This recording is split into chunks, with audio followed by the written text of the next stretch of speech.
Assalomu alaykum. Ijtimoiy tarmoqlarda bizni kuzatib borayotgan obunachi do'stlarimiz, bugungi chislo 2025-yil 21-aprel sanasiga ko'rib turganlaring Germasidorskiy mevasiga baho berasizlar. Mana e'tibor berib ko'rishlaring mumkin. Mana bu tomonda, mana bu. Mana hamma shoxlarida, mana past tomondan ko'rsating mana. Hosiliga baho berasizlar.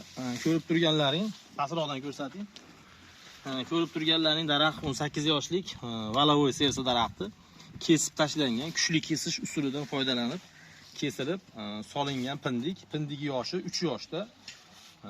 Bu video qilishimizdan maqsad, agar hozirgi kunda O'zbekiston Respublikasida juda ko'p hududlarda Valovoy daraxtlari o'zini changlamayapti, meva qilmayapti. Shu sababli bu usulga o'tib foydalanishlarini maslahat beraman, chunki ba'zi joylarda payvandaklar tushadi, lekin daraxtlar yaxshi tushmagan bo'ladi, lekin bu payvandak tushgan joylarda qo'llasa zo'r effekt beradi.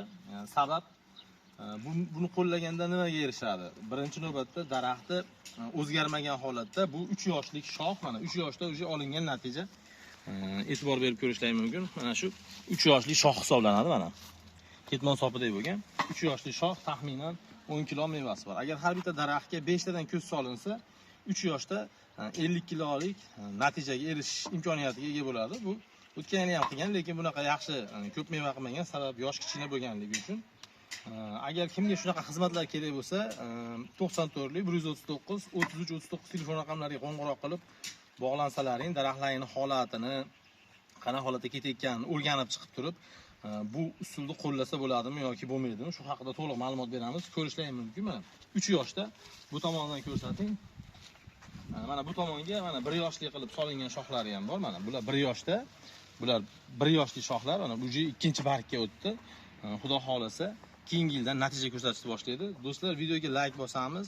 Bu videoni katta daraxti bor, gilos daraxti bor, lekin meva qilmayotgan tanishlarga jo'natib qo'ysalaring, daraxtlarni xuddi shunaqa qilib boshqa sortga olib o'tish imkoniyati borligini ham ko'rib bilib olishadi. Salomat bo'lasizlar do'stlar.